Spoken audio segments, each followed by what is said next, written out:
O'zbekiston Shvetsariyasini ko'rganmisizlar? Ko'rmagan bo'lsanglar ketdik. 42 metrli g'or. Wow! Nadir bor ichkarida. Mana ikkinchi sharsharaga keldik. Oynadan otib olishdan boshlanadi mashinada. Kerakli talablarga javob bermaslik uchun. Bu singan, dars ketgan menimcha. Mana normalnisi. Hammaga assalomu alaykum do'stlar. Biz keyingi manzilga yo'l oldik. Bu videomizda mehmonimiz bor, Ixtiyor aka, Agrohayot. Instagramda ko'pchilik tanisa kerak, qishloq xo'jaligi bo'yicha O'zbekistonda nomer 1 bloger. Demak, bugun O'zbekistonning eng chiroyli manzarasiga va eng muhimi, eng arzon dam olish hududiga birgalikda sayohat qilamiz. Yo'limizda hali chiroyli joylar ko'p do'stlar. Biz hozir Oxongoron suv omborini boshlanish qismida turibmiz. To'g'riroq tushunganinglarda Perivalga chiqib ketyapmiz. Yo'l-yo'lakay sizlarga bundan ham chiroyli manzaralarni ko'rsatamiz. Videoni shu joyga like bosib qo'ying, demak ketdik. Yo'lda Somsaga to'xtadik. Zaxtir qilib olib, dal shu yo'lda davom etamiz. Bu ertalabda mador bo'ladi bu somsa, keyin ishni boshlash kerak. Vodilarga men boraman, Toshkentning kindigidan aman. Boshida sizlarga aytgandek, chiroyli joylarni ko'rsatamiz deb ko'rishlar mumkin. Manzara prosta gap yo'q. Ko'rish kerak, kelish kerak, dam olish kerak. Bu yerga pastga tushish mumkin emas ekan, lekin pastga tushish mumkin bo'lganda shashlik qo'yib olib, dam oladigan joy ekan lekin. Gap bilan bo'lib zapravka qilish esimizdan chiqibdi. Bu xato bizga 1,5 soat vaqtga tushdi. Birinchi pavorotda уже o'chib qoldik. Tushib galosavat qildik. Ko'pchilik gazda yurgani sababli bizga hech qanaqa yordam berisha olmadi. Ha to'xtaydi, O'zbekistondamiz. Shu vodiy odamlari shedri, o'zi umuman o'zbek xalqimiz shedri. Ha yordam berishadi. Qor ko'chishini men shu yoshimgacha hech ko'rmagandim. Qor ko'chkisi ham inshootni buzib tashlagan, ko'ryapsizmi? O, chekkada turibdi. Ko'k tomli, pastida, mana pastda. Yo'lga chiqib ketishiga sal qolgan aka. Ha, bu hozir 15 metrcha erigan, hozir. Juda baland bo'lgan. Oxiri vodiydan Toshkentga qatnaydigan taksist akalarning nomerini topib, benzin olib berishlarini iltimos qildik. Bulutni ko'ryapsizmi? Ha. Ko'chning 10 minutdan keyin yomg'ir yog'adi. Yo'q, aka. Imенно biz kelib to'xtashimizni kutib yomg'ir yog'masa kerak. Garov o'ynaysizmi?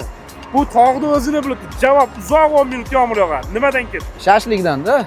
Bo'ldi. Shashlikka to'yguncha mehmon bo'lish. Bo'ldi. Meni to'yishim qiyinlik. Meni ham to'yishim qiyin. Keldi.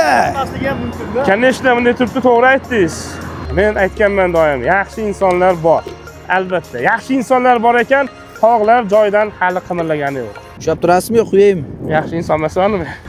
Musor qilish yo'q, olib ketamiz o'zimiz bilan. Lekin nariyoq rosa ko'p musor ekan. Iltimos, musor qilmanglar tabiatni. Ishdan yomg'ir yog'yapti, ko'ryapsizmi? Bo'ldi. Shashlikka tushdim. Aka shu qatdan bildingiz yomg'ir yog'ishini? Bulutga qaradim, tog'larda o'zini mahalliy yomg'irlari bor. Qarang, o'sha jala quyib bu tomonga sel oqib tushyapti. Qarang, qay darajada kuchli yomg'ir yoqqan.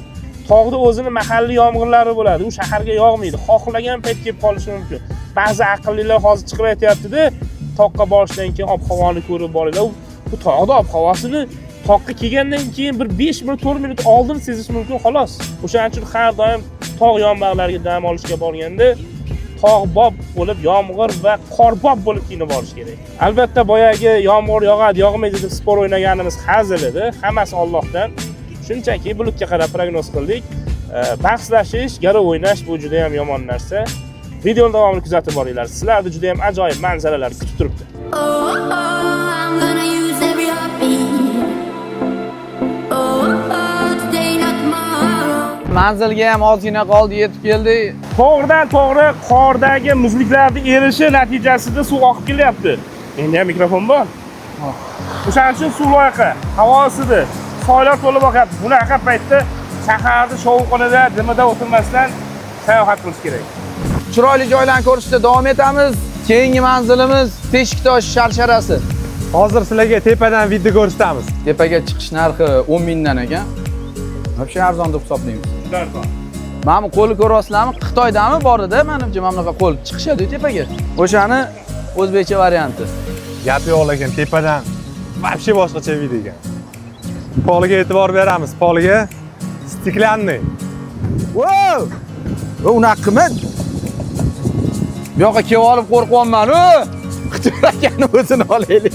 Mana buni o'zi ekan faqat, tegida yo'q ekan strixovkasi.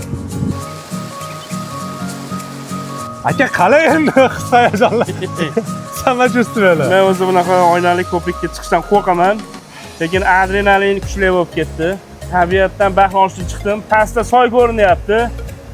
Butun chodak mana shu yerda kaftdek ko'rinar ekan.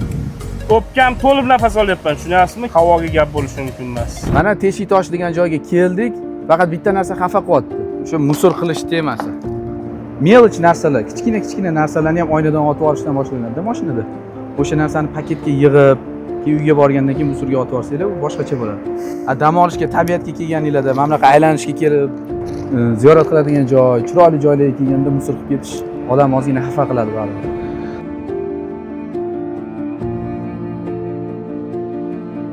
Manzilgacha ozgina vaqt qoldi. Biz Toshkentdan piknik uchun tayyorgarlik ko'rgandik va ajoyib sokin tog' bag'ridan joy topdik. Tog'dan tushayotgan suv tovushi, qushlar, daraxt barglari shivirlashi bilan ajoyib atmosfera hosil qildi. Albatta o'zimizdan keyin hamma musorlarni tozalab, yig'ishtirib ketdik. Do'stlar, mana ikkinchi sharsharaga keldik. Namangan viloyati Chodak qishlog'ida mo'jiza sharsharasi. Bu yerda tapchanlar, kapsulalar, har xil dam olish uchun sharoitlar qilib qo'yishgan. Hozir narx-navosini ham sizlarga alohida aytib o'tamiz. Keyin mana bu yerda 42 metrlik g'or bor, qo'rqinchli g'or. Buni ham ichiga kirib hozirda konsert qilamiz. Texnika безопасности. Menga oqib. Tasdiqlanmagan manbalarga ko'ra ichkarida turli xil qo'rqinchli ovozlar eshitiladi. Menda bor 42 metrli g'or. Borish kelish 84 metr. Albatta bu yil yog'ingarchilik yuqori bo'lganligi uchun Bu g'or shu boyagi sharsharani tegadi. orqamda ham aqlli akalar bor, ular ham gapirishyapti albatta. Bitsa bo'lar ekan mana shu. Jama'at chiqmadi. Kontent uchun. Bu yerda hamma narsa uchrashi mumkin. Ilon, chayon, yana nima bor bizda tog'larning tagida. Nimadir qimirladi. Nimadir bor ichkarida. Ya aka oshirib olyapsiz.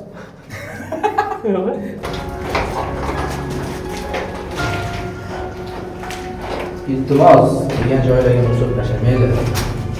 G'orni vajohati bosadi-da, 4 ta tomon tosh ezib qo'yar ekanligiga gap yo'q. Eng asosiysi texnika xavfsizligi, kirishinglarda bunaqa kaskalar beradi va bu kaskalar sizlarning boshinglarni yorilishidan saqlab qoladi.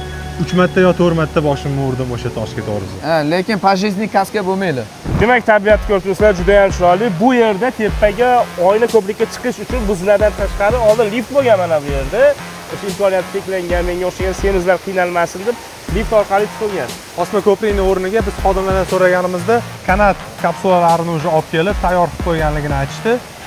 Uni ham tez orada menimcha mavsum boshlangunga qadar o'rnatish planida turibdi. Ya'ni yana bitta yangilik, bu yerda kanat ham u toqdan bu toqqa borib kelsa bo'ladi. Zinalariga ahamiyat beringlar va shu chiroyli qilingan. Lekin bosh aylanib ketadigan odamlar bo'lsa, menimcha qiynaladi. Biz sharsharaga chiqdik. Bu yerda o'zida 3 ta lokatsiya bor. Bu turgan joyimiz birinchi lokatsiya hisoblanadi. Bundan sal teparoqda, undan ham yana tepada 3-joy joylashgan. Bu singan, dars ketgan menimcha. Mana normalnisi, mana singani. O'zbek xalqini eng bir chin do'sti degan bo'ladi. Biz nima yaxshi ko'ramiz? Issiq choy yaxshi ko'ramiz. Shunga ham bu yerga mana choynakni skulpturasini yasab qo'yishdi. Zo'r qilib fontan qilib oqib turibdi. Chiroyli manzara hosil qilyapti bu atmosfera ham. Hozir havo sal salqinroq, lekin shunga qaramasdan mana shu suv juda ham bir mayin urib turibdi-da. Yozda ayniqsa chillada kelsanglar, menimcha mashi mazza qilib olsanglar kerak debdi. Bu примерно menimcha 100 metr tepali, yana bilmadim, bir 10 minutda 20 metr farq qiladi. Lekin mana bu qimirlayapti-da. Tako qo'rqinchli. Nidago bitta Sakrachi? Yo. Sakrachi? Yo. Eyfelga ketyapmiz. 3-tochka biz kelgan lokatsiyani 3 va eng baland nuqtasi. Baland nuqtasidan qanaqa bo'ladi obzor? Ko'ramiz. Biz Chodakka keldik desak, Parijga ketmiz-ku.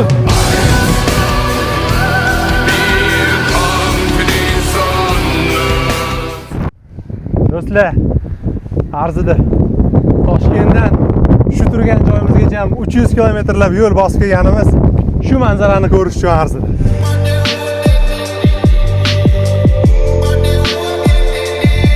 O'rtoqlar, endi narx-navo haqida qisqacha sizlar bilan bo'lishib o'tamiz.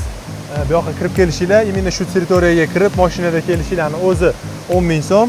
10 mingning ichiga mana shu birinchi tochka kiradi. Ikkinchi tochka bayroq turgan joy o'ta alohida 10 ming. Mana shu joyimizning eng tepa nuqtasi Parij, u ham 10 ming so'm. Tapchanlar qo'yilgan, tapchan 250 ming bir kuniga. Hozir kirib chiqqan g'orimiz ham 10 ming. Kapsulalar qo'yib qo'yishgan ekan, o'tda yotib, dam olib o'sha maza qilib ketish uchun, lekin o'tga hali narx qo'yilmagan. Chunki ishga tushirilmabdi. Shu yaqin orada ishga tushiriladi. Bu joylarni yo'qotib qo'ymaslik uchun va qachondir kim bilandir kelaman deb niyat qilib qo'ygan bo'lsangiz, bizni Telegram kanaliga o'tib oling. O'tda biz borgan va sizga ko'rsatgan hamma joylarning lokatsiyalarini joylashtirib boramiz. Telegram kanal silkasini opisiyadan olishingiz mumkin. Bu sonimiz ham o'z nihoyasiga yetdi.